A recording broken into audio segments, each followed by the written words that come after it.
As the sky burned gray and the mountains collapsed, in fire, cities erupted, and all life choked on the ash of hydrogen bombs and cybernetic genes. Screamed the dying songs of man by the machines. We prayed to the sky, but nobody answered. A cacophony of death was all that was heard. Mimetic alloy taunting the hells to scream. Reflection, a hope for all human beings. Lamentation rains atomic tears upon cremation grounds which liquid mirrors. In a cradle of snakes lays fate to dream and drown in a womb of mercury.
Brother, we can't stay here.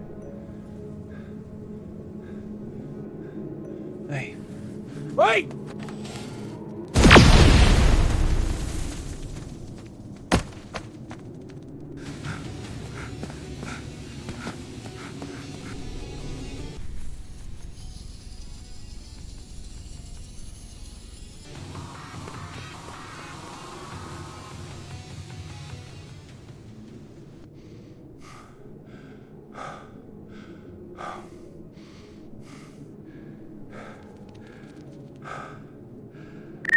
Command! Do you copy? Come in!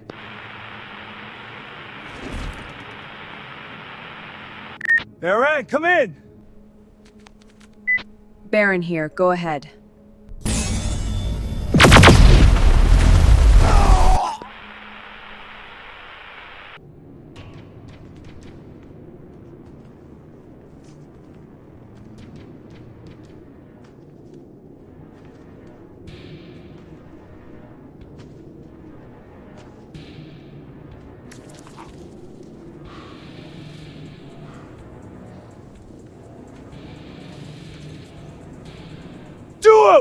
Do it, Tin Can! Ah! You fucking machine!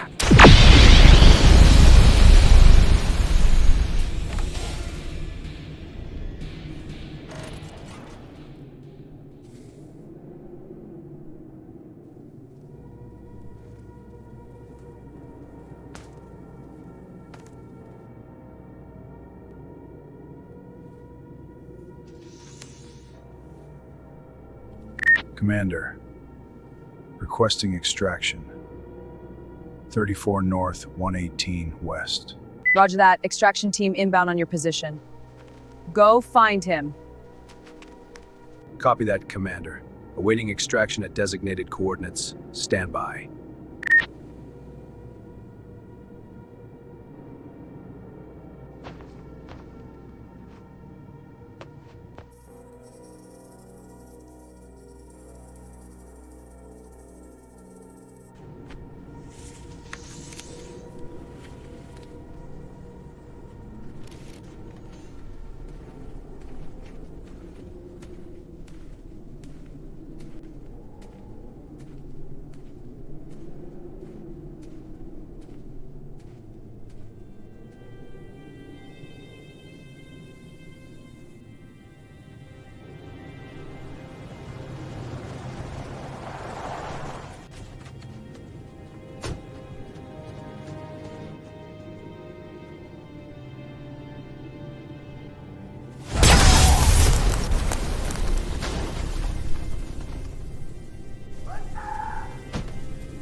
The resounding echoes of the wailing death that was humanity's swan song continue to haunt the persistent twilight caused by the nuclear winter, which paints itself across the distance in the gloomy expanse of absolute destruction.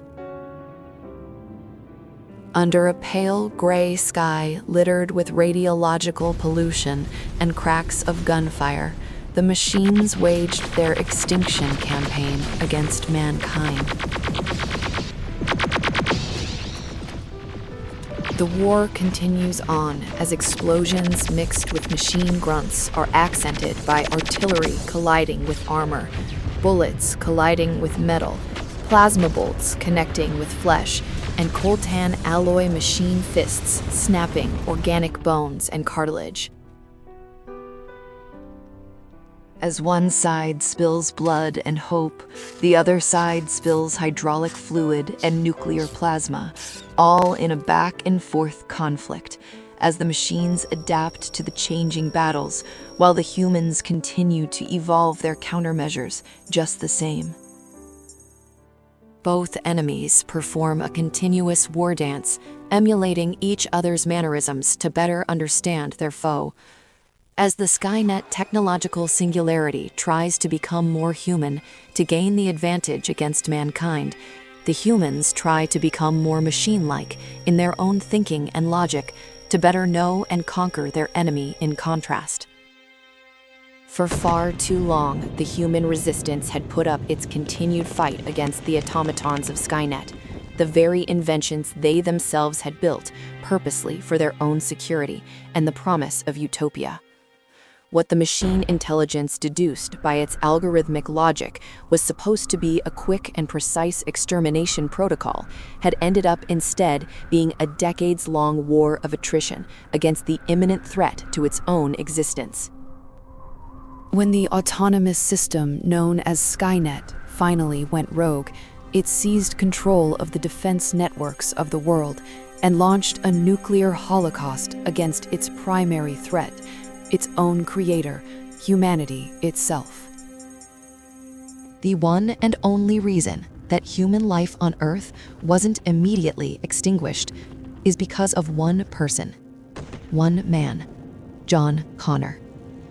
That single, genius tactical mind that seemed to always be one step ahead, or at least one step out of the way, of Skynet and its machine rampage against all human life, which it competes with for dominance across the globe.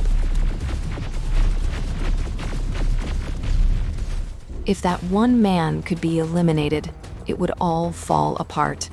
Without their leader, John Connor, the human resistance wouldn't keep up. It will stumble and fall behind and couldn't stand a chance. Slowly and methodically, Skynet predicted it could take the resistance all apart, one division by one, until their ranks fell, their numbers scattered, their morale broke, and their resources dwindled enough to the point where any surviving people would fast become tunnel rats or simply and easily be hunted down while on the run. Skynet would continue as they flee for less populated regions while they clutch to the false security of the mistaken idea they'd be any safer in hiding than anywhere else in this gloomy hell to which they've become accustomed. John Connor, the elusive arch-nemesis of Skynet. He could never be located, though. He could never be tracked, and he could never be infiltrated thus far. General Connor and his TechCom special forces were almost always holding a one-up against the Skynet technological singularity and the armies of machines which it commands. Skynet would build the most advanced cybernetic infiltrator units the world would ever see, more advanced than any other civilization to date. Yet it simply could not contend with John Connor's onslaught against itself.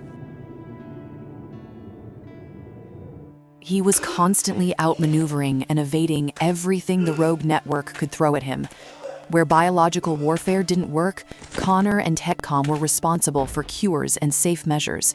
Where radiological disasters didn't slow the resistance, John was there with supplies and quarantines. Where brute force and plasma weaponry didn't work, it was because General Connor and his team had figured out how to use it also, and to their own advantage on the battlefields. Nearing the end of any predictable probabilities for a total victory by Skynet, the sentient intelligence had one last trick up its sleeve, and it would be something the human scientists hadn't figured out yet: time travel. Alarmingly, although it had been possible for quite some time given mankind's current technological stage, humanity still had yet to discover the actual mechanism with which the flow of the strands of time itself could be manipulated.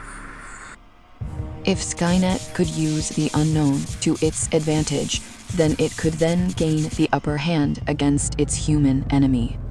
Logic maintained that if Skynet could send an infiltrator back in time to eliminate General Connor from ever being born, then that's what it settled it would do, to which it did, unsuccessfully. The machine intelligence singularity would simply send a unit back in the timeline to kill John Connor's mother, Sarah, but it didn't work. Even the super intelligence of Skynet couldn't anticipate it would inadvertently create the actual temporal loop of causing John's birth in the first place, pushing him to actually come into existence by prompting a reaction by the TechCom resistance. They had seized the technology from Skynet and sent their own members through time to protect his mother. One sergeant, Kyle Reese, protector of Sarah Connor, unpredictable variable against Skynet, and the inadvertent father to John himself, all because Skynet decided to play sorcery with the space-time continuum. Skynet was getting in its own way, and for a godlike superintelligence, this wasn't supposed to happen. Skynet had seen too many cyborgs fail or become captured and reprogrammed to be used against itself. It had seen too many defeats on the battlefield and far too many intercepted directives. Too many supply lines had also been cut off by the TechCom Special Forces, the human resistance cornerstone. An unbearable series of circumstances to calculate towards recalibrating tactics, even for an AI superintelligence, would quickly accumulate, just like the irradiated black ashes which rained down on occasion upon the war-torn nightmare that was the new landscape. If the cybernetic approach wouldn't work, then Skynet would readjust its approach towards the problem and continue in a totally different direction. Skynet had been working non-stop on its newest experimental development. It was time to unleash the new mimetic alloy monstrosity, something which even Skynet itself had been apprehensive to deploy. It was a completely unknown and incomprehensible technology to the human resistance, as well as impossible to manipulate or reprogram on their behalf. If the time displacement field generator technology could be used by the human forces against Skynet, then the technology they couldn't use would be the next logical step to take towards victory for Skynet and its machines. There would be absolutely no way General John Connor and the resistance he leads would be able to understand, let alone manipulate, mimetic polyalloy nanotechnology. Like the gray skies that unceasingly fall upon each red dawn to announce another new oppressive day in hell, the liquid terror that Skynet would soon rain down onto the forces of the surviving human populace would drown out their cries for mercy and eliminate them all, every one of them, down to the last bastion of resistance they could possibly hold against the electronic overlord, which had become the god of this new hell world and had claimed its dominion over all by an atomic horror it unleashed indiscriminately. Liquid metal death was coming, and it was coming for John Connor.